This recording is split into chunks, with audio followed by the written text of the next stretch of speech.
Welcome back to my channel Learn Math with Priya. Today we are going to see the laws of exponents or also known as rules of exponent with some examples. Let's begin the video. Before learning the laws of exponents, we need to understand what is exponent.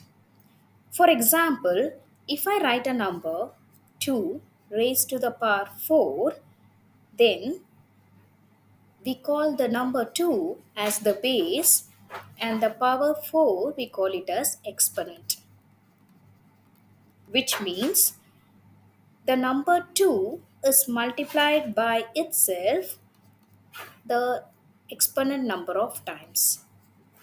So the number 2 is multiplied by itself 4 times. For example, if I write 5 raised to the power 3, then the base, that is 5, is multiplied by itself how many times? 3 times, right? Let's learn the first law, which is product law. When the bases are same and the powers are different and it has been multiplied, then you can keep the base as it is. Here the base is a, so I'm keeping a as it is, and add the powers, so which is m plus n. For example, let me write 5 raised to the power 2 into 5 raised to the power 3.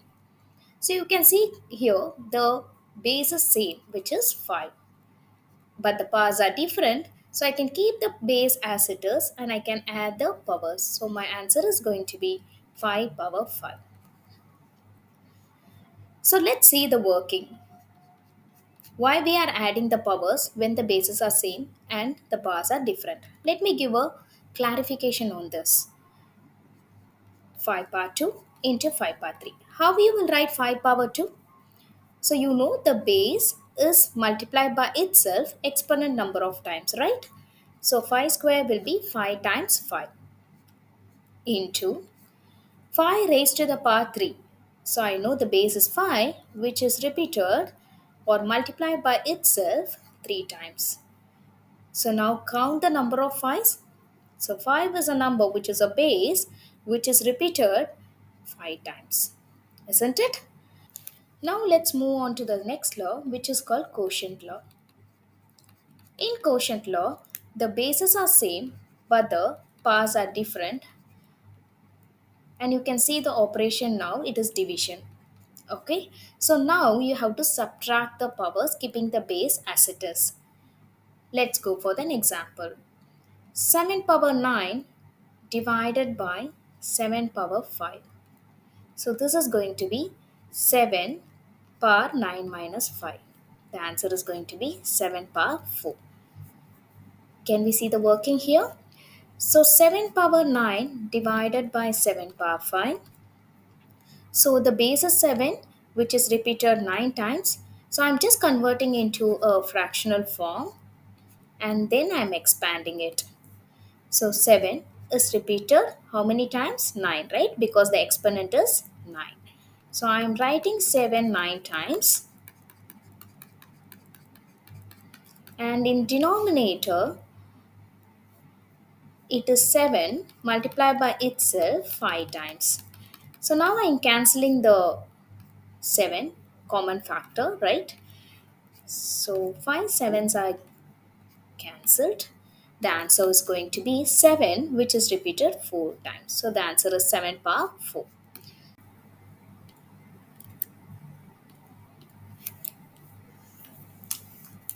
Let's learn the next law, which is a power of a power law.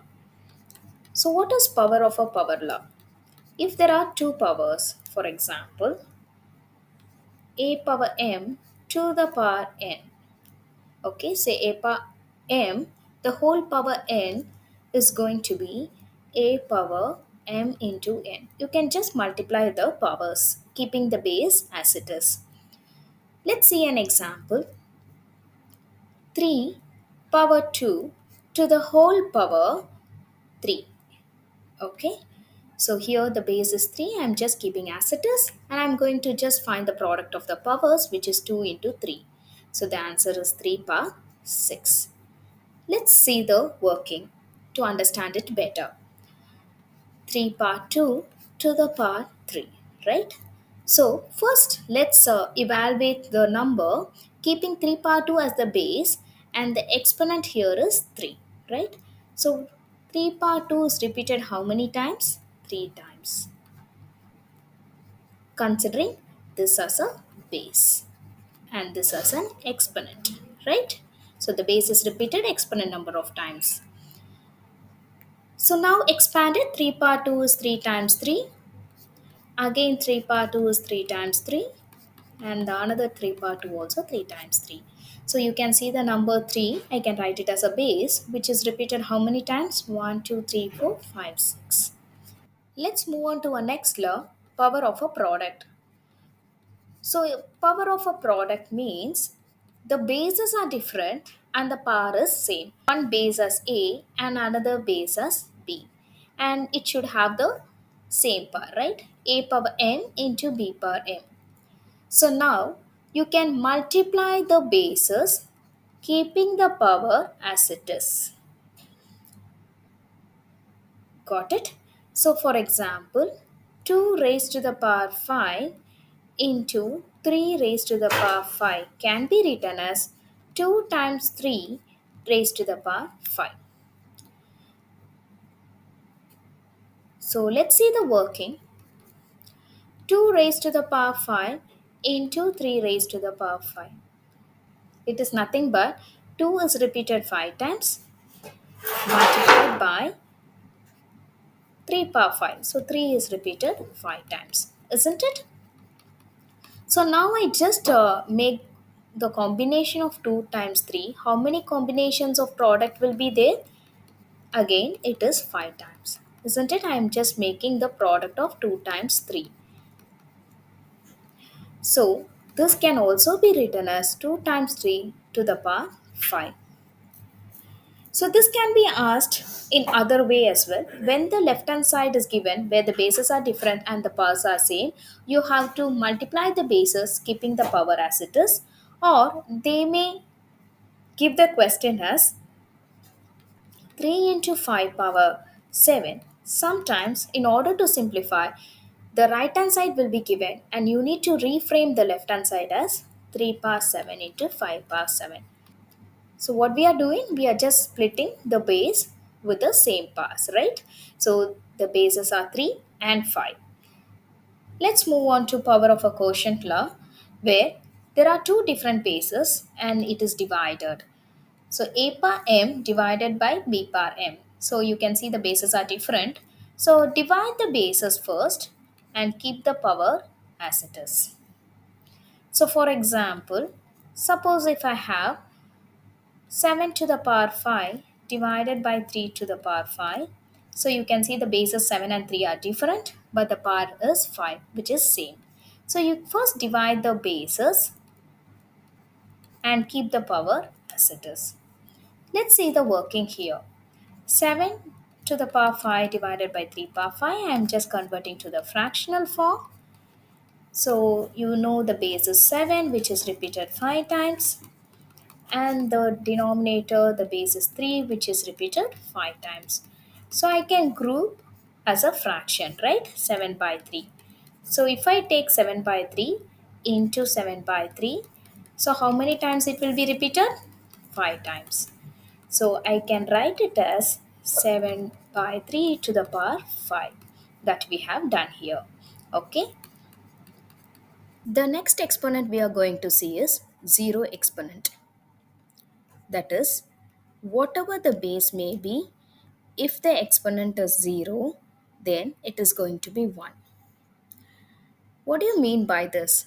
For example, if 7 power 3 divided by 7 power 3. So you can see here both the base and the powers are same. So 7 power 3 by 7 power 3 will give you 1, right? Using division laws of exponent, 7 power 3 by 7 power 3 is going to be 7 power 3 minus 3. So which law I'm using? Quotient law, isn't it? The bases are same. So I'm just subtracting the power. So it results in 7 power 0. So equate the LHS and RHS. So I can say Any number to the power 0 is going to be 1. So a power 0 is 1. So we know this will result in 7 power 3 minus 3, or it can be written as 7 power 0, which is 1. The next exponent is negative exponent. So the next law of exponent is negative exponent. If you have the base with a negative exponent or negative power, we can write it as 1 by a to the positive power. Let's take some example. 2 power minus 3. So this can be written as 1 by 2 to the positive power 3. Let's see the working. So 2 power 3, we know the exponent here is positive. So the base 2 is multiplied by itself the exponent number of times, right? So we are multiplying the bases here. If I have a negative exponent, then it tells me how many times the base has to be divided with. So it can be written as 1 by 2 power 3. The next law of exponent is fractional exponent. So here the power is going to be in the fractional form. For example, a to the power m by n can be written as nth root of a power m. So let's recall the square root and the cubic root. So root of x is going to be x to the power of 1 by 2, isn't it? And cube root of x is going to be x to the power of 1 by 3. Similarly, a to the power m by n is written as a power m into 1 by n. For this power 1 by n can be written as n root of a power m. For example, if I write a to the power of 3 by 2, then you can write square root of a cube as the answer. Let's take the other example. If I write a to the power of 3 by 5, then it is fifth root of a cube. So since the square root, we won't specify 2 outside the radical symbol. But for other, we have to specify. Now you understand the rules of exponents. Let's meet on my next video to apply these rules of exponent to simplify the problems. Thank you.